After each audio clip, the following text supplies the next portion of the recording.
नमस्कार दोस्तों, मैं सौरभ ठाकरे आपका तहे दिल से स्वागत करता हूँ कहानियाँ किस्से कविताएं में। दोस्तों, वर्ल्ड वॉर वन विश्व युद्ध एक की कहानी की श्रृंखला में आपका स्वागत है। दोस्तों, ये जो वर्ल्ड वॉर वन है वो 4 साल चला, 1914 से लेकर 1918 तक। मैंने कोशिश की कि जो जो इस कहानी के ग्लिम्स है आप तक पहुँचाने की। आज का एपिसोड 7th एपिसोड है और इसके पहले के जो 6 एपिसोड है इसमें वर्ल्ड वॉर की पहली की कहानी थी। वर्ल्ड वॉर वन की जो शुरुआत है उसके जो कारण थे उसकी कहानी मैंने आपके साथ डिस्कस की। और वर्ल्ड वॉर वन का जो पहला साल है 1914 1914 से लेकर 1915 तक का एक पहला साल, उसमें कौन कौन से युद्ध हुए, क्या क्या प्रॉब्लम्स हुई, क्या क्या कहानियाँ थी, इसके बारे में मैंने आपके साथ डिस्कशन किया। दोस्तों, आज मैं ये सोच रहा था ये एपिसोड में कि मैं इसके आगे वाले एपिसोड में जाऊँ, मीन्स सेकेंड ईयर 1915 से लेके 1916 में क्या क्या हुआ इसके बारे में आपके साथ डिस्कस करूँ, ये मेरी इच्छा थी। लेकिन इस विश्व युद्ध की कहानी पढ़ते पढ़ते मेरे नज़र में एक ऐसी कहानी आई जो न शायद किसी ने सुनी है, न शायद ही किसी ने देखी होगी ये कहानी। वहाँ के जो सोल्जर्स थे वही इस कहानी के उस इंसिडेंट्स के साक्षी है। आपके सामने पेश है एपिसोड 7, क्रिसमस ट्रूस, क्रिसमस का युद्ध विराम, जहाँ पे अलग अलग देशों ने अनऑफिशियल सीज फायर करके, अनऑफिशियल युद्ध विराम करके सैनिकों ने बड़े ऑफिसर की बिना सुने नो मैन्स लैंड में खड़े हो गए थे और दुश्मन देशों के सैनिकों के साथ क्रिसमस सेलिब्रेट किया था। तो दोस्तों, आइए जानते हैं इसके पीछे की पूरी कहानी के बारे में।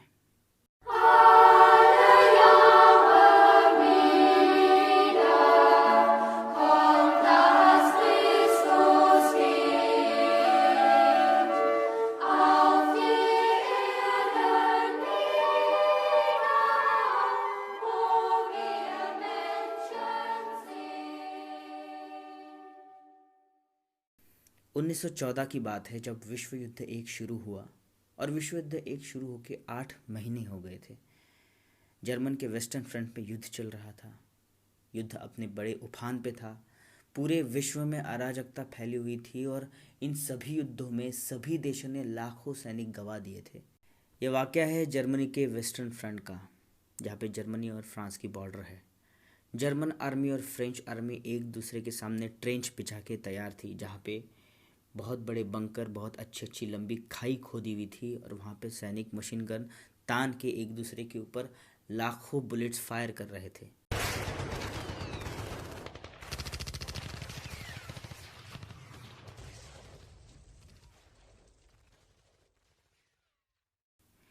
इस भीषण युद्ध के वजह से दोनों गुटों के लाखों सैनिक मारे जा चुके थे और उनके उनके देश उनकी मदद के लिए और सैनिक भेज रहे थे। लेकिन बर्फ़ का तूफान था, बारिश गिर रही थी, ट्रेंच पूरी भर गई थी पानी से और वहाँ के सैनिक को हिलने के लिए जगह नहीं थी और नए सैनिक आने के लिए वक्त था। तो अपने आप ही फायरिंग कम होती जा रही थी। सब शांत हो गया था, सन्नाटा हो रहा था, सबके दिल में भय था। लेकिन वो दिन था दिसंबर का एंडिंग, शायद 24 या 23 दिसंबर। सबको मालूम था कि क्रिसमस पास है, तो इसलिए सब खुश थे, थोड़े दुखे भी थे। और उस दुख में उन सैनिकों ने सोचा कि हमने खुशियाँ मनानी चाहिए। इसलिए कुछ सैनिकों ने अपने ट्रेंच, जहाँ पे बंकर्स बनाए हैं, वहाँ पे कैंडल्स जलाए, क्रिसमस ट्रीज बनाए और क्रिसमस के गाने गाने लगे। दुश्मन देश उनके क्रिसमस के गाने सुन रहा था। शायद 1 आध किलोमीटर दूरी पे होगा, ट्रेंच बिछा के युद्ध चल रहा था, लेकिन वो रुक गया था और वो खुशी से वो गाने सुन रहा था, मानो बहुत वक्त बाद उन्होंने हैपनिंग गाने सुने हैं। और जैसे ही गाना ख़त्म हुआ, उस दुश्मन देशों ने तालियां बजा के उस गाने का अभिवादन किया। दोनों देशों के सैनिकों ने चिल्लाकर अपने ट्रेंच में से ही एक दूसरे को क्रिसमस की मुबारकबाद दी। दोनों देशों के सैनिक अपने अपने बंकर्स में क्रिसमस सेलिब्रेट कर रहे थे। तभी उस सन्नाटे में एक सैनिक, बहुत ही यंग सैनिक था वो, उसने ट्रेंच के बाहर पाँव रखा।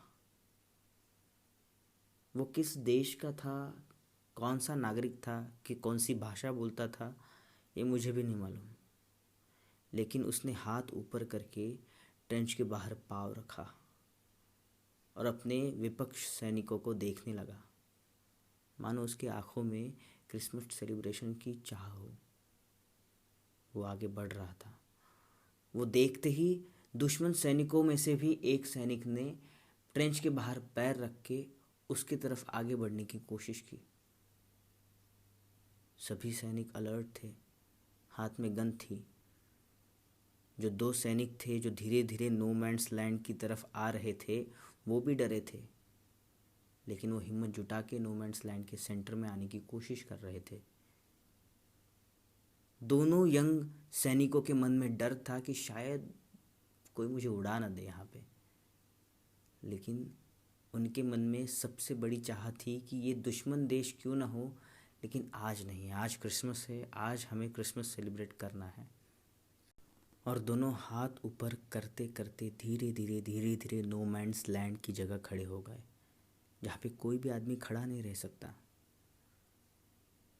वहाँ पे अगर कोई खड़ा रहेगा तो उसकी लाश बन जाएगी, वो रूल था।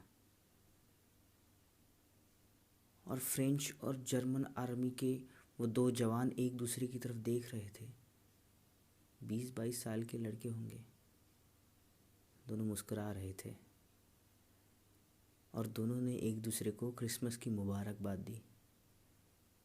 और एक देखते ही देखते दोनों गुटों के सैनिक एक दूसरे के सामने शांति से आ खड़े हो गए।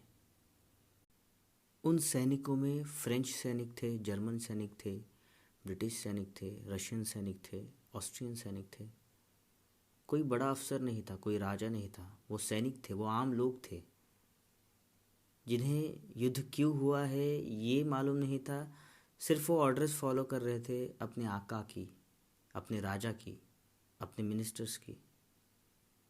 लेकिन उस दिन नहीं, उस दिन ऑफिशियल सीज फायर हुआ, ऑफिशियल युद्ध विराम हुआ।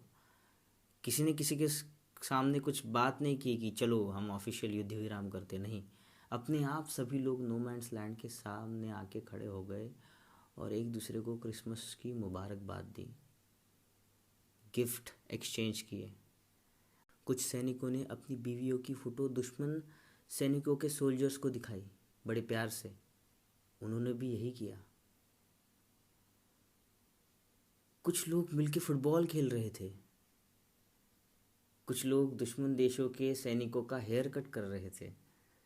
शैंपेन और शराब की गिलासें टकरा रही थी। दोस्तों, ये था क्रिसमस ट्रूस, क्रिसमस का युद्ध विराम। ये कुछ वक्त तक चला। आसपास सभी जगह बम्बार्डमेंट, गोलियों की आवाज़ थी और इसके बीच में ये सन्नाटा था और इसमें ये लोग खुशियाँ मना रहे थे। कुछ वक्त बाद सभी सैनिकों ने अपने शहीद सोल्जर्स का, अपने शहीद दोस्तों का अंतिम संस्कार किया पूरे रीति रिवाज के साथ और उन्हें ज़मीन में दफना दिया। तो दोस्तों, ये था क्रिसमस ट्रूस, क्रिसमस का युद्ध विराम, जहाँ पे अलग अलग सैनिकों ने, दुश्मन सैनिकों ने, दोस्त सैनिकों ने मिल के क्रिसमस सेलिब्रेट किया, बिना किसी परवाह के, बिना अपने सीनियर ऑफिसर्स के ऑर्डर फॉलो किए, खुशियाँ मना रहे थे। ब्रूस ब्रेन्सफादर नाम के एक व्यक्ति है जो सैनिक थे उस वक्त 1914 के वक्त। उन्होंने अपना एक्सपीरियंस लिखा है। वो कहते हैं कि मैं तब सैनिक था और मैं वो यूनिक और वियर्ड क्रिसमस कभी नहीं भूल सकता जहां मैंने युद्ध के वक्त युद्ध विराम होते हुए देखा है, दोनों दल के सैनिकों को मिलते हुए देखा है। एक जर्मन ऑफिसर, लेफ्टिनेंट होगा शायद, उसके साथ मैंने गिफ्ट एक्सचेंज किए थे। मैंने उसे चॉकलेट दी थी। मेरा एक मशीन गन चलाने वाला साथी, मेरा मित्र, एक विरोधी दल के सैनिक के सिर के बाल काट रहा था, वो भी अच्छे हेयर ड्रेसर की तरह। और एक दोस्तों 19 साल का एक सैनिक है जिनका नाम है हेनरी विलियमसन। तब का उनका एक्सपीरियंस वो अपनी माँ को पत्र के द्वारा बताते हैं। वो कहते हैं कि डियर मदर, मैं ट्रेंच से ये ख़त तुम्हें लिख रहा हूँ। सब जगह आग है, बारिश गिर रही है, ट्रेंच पानी से भर चुकी है, ठंड है, मेरे मुंह में तंबाकू का पाइप है। मुझे मालूम है तुम मुझे अभी तंबाकू के लिए डांटोगी, लेकिन रुको और इसके आगे की बात सुनो। वो तंबाकू जो उस पाइप में थी वो जर्मन है। अभी तुम्हें लगेगा कि मैं जर्मन्स का कैदी बन चुका हूँ या जर्मन्स ने मुझे पकड़ लिया है। हो डियर, नहीं, ऐसा कुछ नहीं हुआ है माँ। जर्मन सैनिक, हाँ माँ, जर्मन सैनिकों की ट्रेंच से मैं खत लिख रहा हूँ। कल के दिन ब्रिटेन और जर्मन सैनिक एक दूसरे के साथ मिले नो मैन्स लैंड में और हाथ मिलाया, एक दूसरे के साथ गिफ्ट्स एक्सचेंज किए। हाँ माँ, सभी ने मिलके क्रिसमस सेलिब्रेट किया। वो बहुत ही खूबसूरत क्रिसमस डे था, बहुत ही खूबसूरत अनुभव है ये, है ना माँ? तो दोस्तों, ये थी आज की कहानी, क्रिसमस ट्रूस, क्रिसमस का युद्ध विराम। मिलते हैं अगले एपिसोड के लिए, तब तक के लिए खुश रहिए, सेफ रहिए। धन्यवाद।